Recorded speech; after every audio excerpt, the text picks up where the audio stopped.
정치권을 키워드로 시원하게 풀어보는 김종래 정치 내시경 시간입니다. 오늘은 야권이 신당론이란 소용돌이에 휩싸인 가운데 물밑에서 야권 연대에 대한 논의가 이 불붙은 형국에 대해서 이야기 나눠보도록 하겠습니다. 네, 김종래 충남대 초빙 교수 모시고 이야기 나눠보겠습니다. 안녕하십니까? 네, 안녕하십니까. 자, 본격적으로 야권 연대 이야기하기 전에 최근에 지난 4일이었죠. 목함질의 도발을 두고 여기에 대한 우리나라의 대응, 우리 정부의 대응을 두고 비판하는 목소리가 좀 높은데 교수님께서는 이를 어떻게 보시는지요? 자, 이제 그 종편마다 100번 이상씩 이 문제를 거론을 해서 저까지 거론하는 것이 무슨 해결책이 있는지 없는지 모르겠습니다만은 앵커께서 질문을 하시니까 몇 가지만 말씀드리면 저런 목함질의 폭발 사건보다도 우리의 기억으로 가장 황당했던 사건은 연평해전입니다. 왜냐하면 목함질이라는 건 터졌는데 우리가 보복을 하느냐 안 하느냐 어떻게 되느냐 보고를 했느냐 이 문제인데 연평해전은 적이 벌써 도발하는 걸 어느 정도 알면서도 그렇게 대응을 했지 않습니까?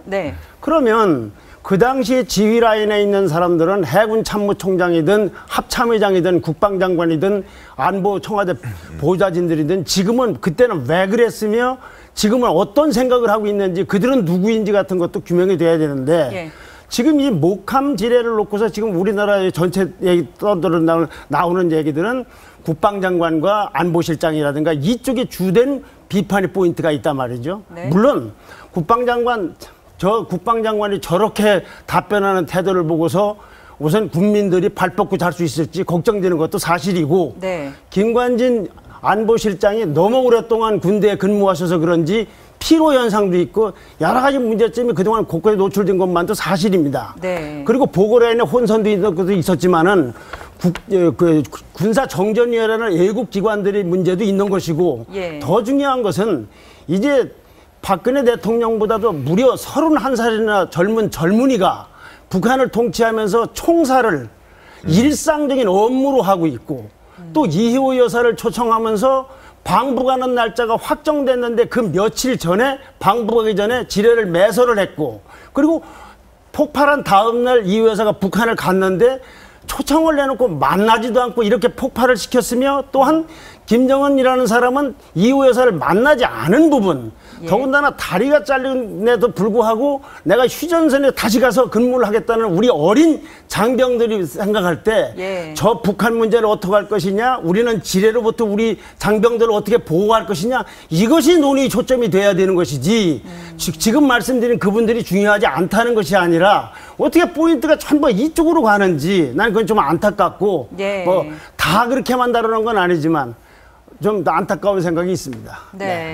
알겠습니다. 오늘 좀 본격적인 주제를 이야기를 해볼게요. 이제 총선을 한 8개월 앞뒀는데 벌써부터 야권 연대 조짐이 좀 보이고 있어요.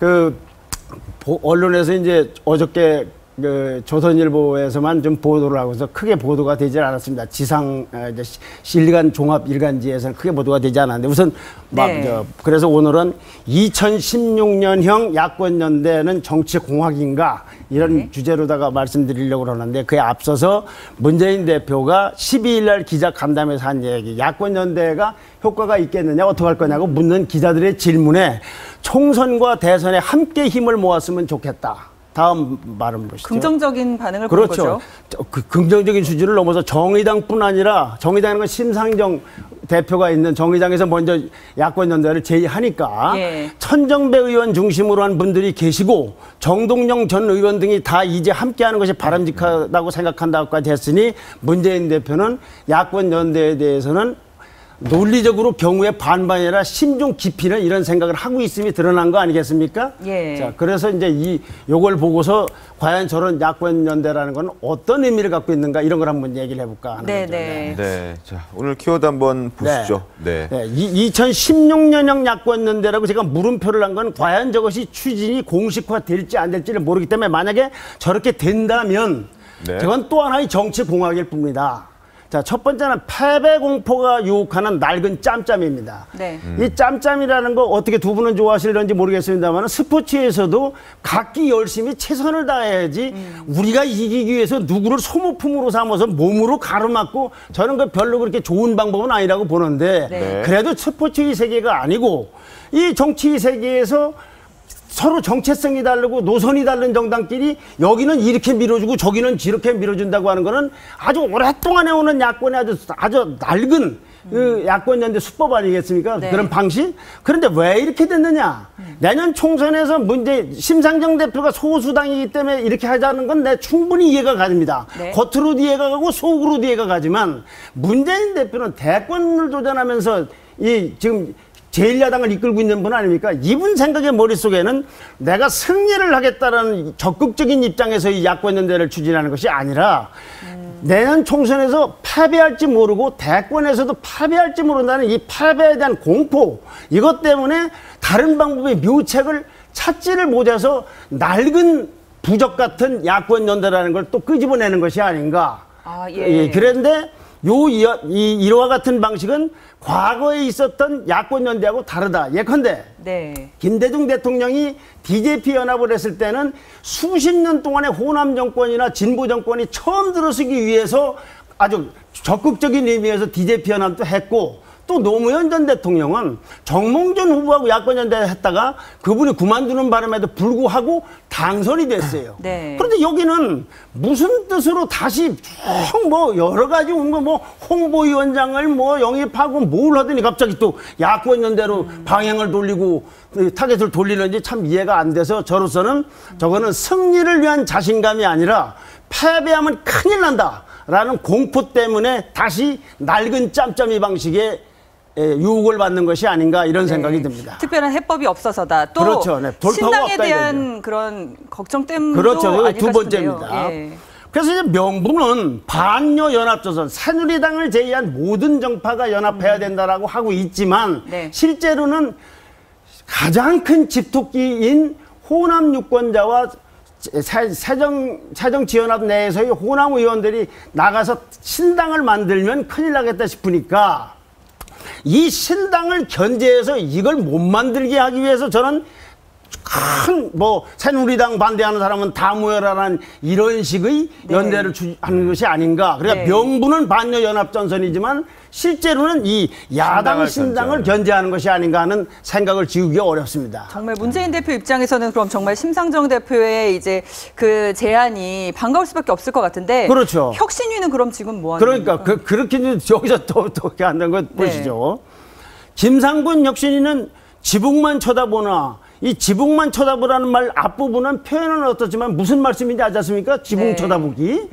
지금 김상곤 혁신위는 새정치연합에서 이건 고치고 저건 고치고 열심히 하고 있는데 그중에 가장 핵심이 공천 문제입니다. 당의 정체성과.